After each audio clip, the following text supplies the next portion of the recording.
one of the most persistent strategies employed by Osman Bey's enemies, and one we should undoubtedly expect to see further refined, is the art of infiltration and sowing discord from within. Think about it. How many times have we seen seemingly loyal figures, or new arrivals with convincing facades, revealed as vipers in the nest? Could it be that even now, there are agents we, the audience, and perhaps even Osman Bey himself, have yet to unmask? This tactic is particularly potent because it strikes at the very heart of Osman's strength: the unity of his tribe and the loyalty of his beys and Alps. As Osman's influence grows and his ambitions for a state become clearer, the desperation of his enemies to fracture this unity will only intensify. Might we see a renewed effort to turn beys against each other, perhaps by exploiting old grievances or fabricating new ones? Or could the focus be on poisoning the minds of the common folk, spreading rumors to undermine Osman's authority and legitimacy? This psychological warfare, subtle yet devastating, is a hallmark of sophisticated enemies. What are your thoughts on who might be the most vulnerable to such manipulation, or who could be a hidden enemy? Let us know in the comments below. It's always fascinating to see the different theories. Another recurring strategy, often running parallel to internal disruption, is the formation of unholy alliances. The enemies of Osman Bey, despite their own rivalries and conflicting interests, have frequently found common ground in their desire to see him fail. Whether it's Byzantine Tekfurs, Mongol commanders, or even rival Turkmen tribes, the coalition against Osman is a fluid but ever-present threat. As we approach episode 192, are we about to witness the birth of a new, more formidable alliance? Perhaps enemies who were previously at odds will be forced to unite, recognizing Osman as the greater threat. This could lead to a multi-front challenge for Osman, stretching his resources and testing his strategic acumen to its limits. Think about the current geopolitical landscape within the series. Which powers have the most to lose from Osman's rise, and how might they pool their resources? Could a seemingly defeated foe resurface, empowered by a new, unexpected benefactor? The series often reminds us that the political arena is treacherous, and yesterday's enemy could be tomorrow's reluctant partner in a larger scheme. This raises the question, what kind of catalyst would be significant enough to forge such a desperate alliance against Osman at this juncture? We also cannot discount the possibility of a direct, large-scale military confrontation being meticulously planned. While espionage and alliances are crucial, many of Osman's enemies ultimately believe they can crush him through sheer force. However, a direct assault is risky and requires careful preparation. Could the recent skirmishes and a more covert enemy presence be a precursor to a much larger campaign? Perhaps the antagonists are currently gathering intelligence, probing Osman's defenses, and amassing an army out of sight.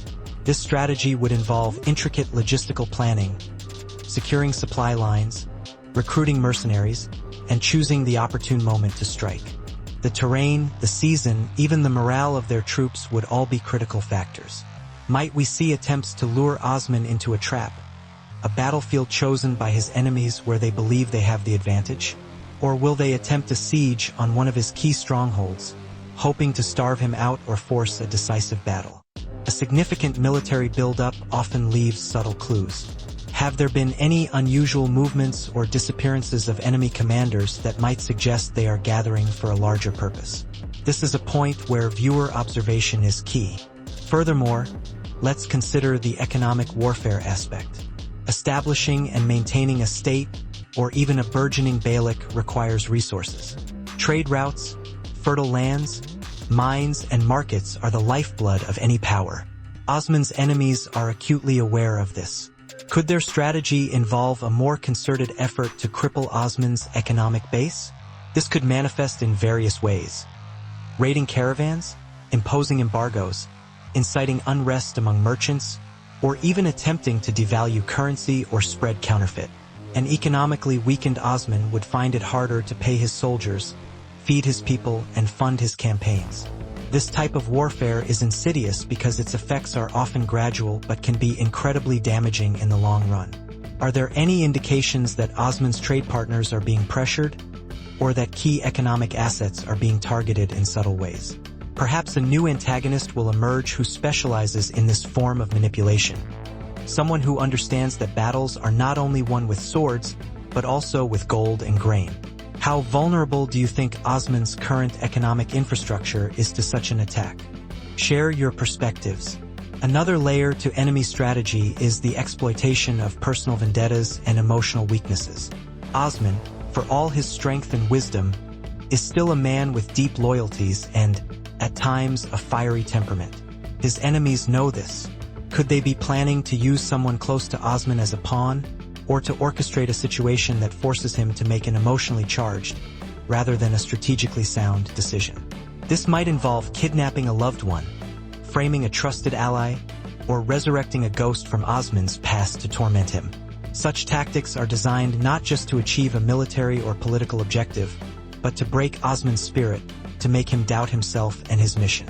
The psychological toll of leadership is immense, and his enemies would surely seek to amplify that pressure.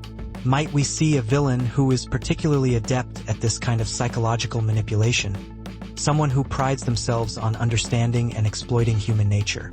This makes us wonder what unresolved personal conflicts or past traumas could be leveraged against Osman or his closest companions in the upcoming episodes. Looking specifically towards episode 192, it's plausible that the enemy strategies will involve a convergence of these elements. Perhaps a new alliance will not only plan a military strike, but will simultaneously launch an internal destabilization campaign and an economic attack. The complexity of the threats often mirrors the growing complexity of Osman's own endeavors. As he takes more significant steps towards statehood, the counter-strategies become more sophisticated and desperate. One could argue that the biggest enemy strategies are those that are multifaceted, attacking Osman on several fronts at once, forcing him to make difficult choices about where to allocate his attention and resources. This leads to a critical question. Is Osman's current inner circle and intelligence network prepared for such a multi-pronged assault? Are there weaknesses they haven't yet identified? We should also consider the long game. Some of Osman's adversaries, particularly those representing established empires like Byzantium or the remnants of Mongol power, think in terms of decades, not just single battles.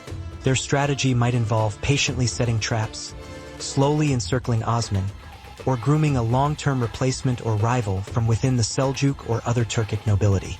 Could it be that some of the current enemy actions, seemingly minor or easily thwarted, are actually small pieces of a much larger, decades-long plan to ultimately contain or co-opt the burgeoning Ottoman power? This makes us ponder. Are we seeing the early stages of a strategy so grand that its full scope won't be apparent for many more episodes, or even seasons? This kind of patient, insidious planning can be the most dangerous of all, as it's harder to detect and counter until it's almost too late. The element of surprise is also a key weapon. Enemies might try to lull Osman into a false sense of security, perhaps by feigning peace or focusing his attention on a decoy threat, only to strike when and where he least expects it.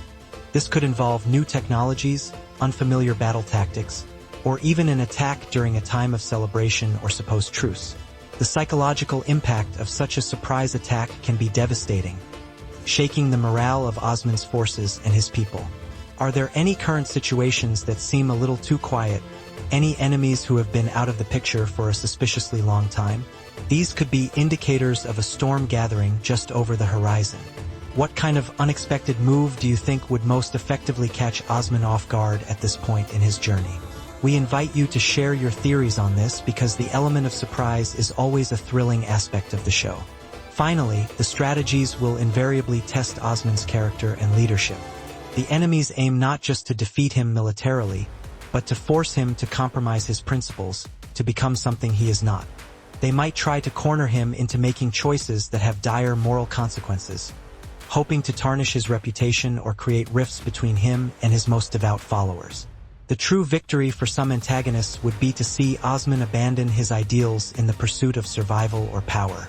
Therefore, the strategies will likely be designed to present him with impossible dilemmas. Will he be forced to sacrifice one good for another?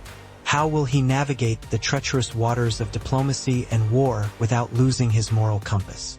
This is a constant theme in Kuruluş Osman, and the enemy strategies will undoubtedly continue to push Osman to his limits, forcing him to grow and adapt, or risk being consumed. The resilience of his faith and his vision for the future will be his ultimate shield, but the path ahead promises to be fraught with carefully laid enemy snares.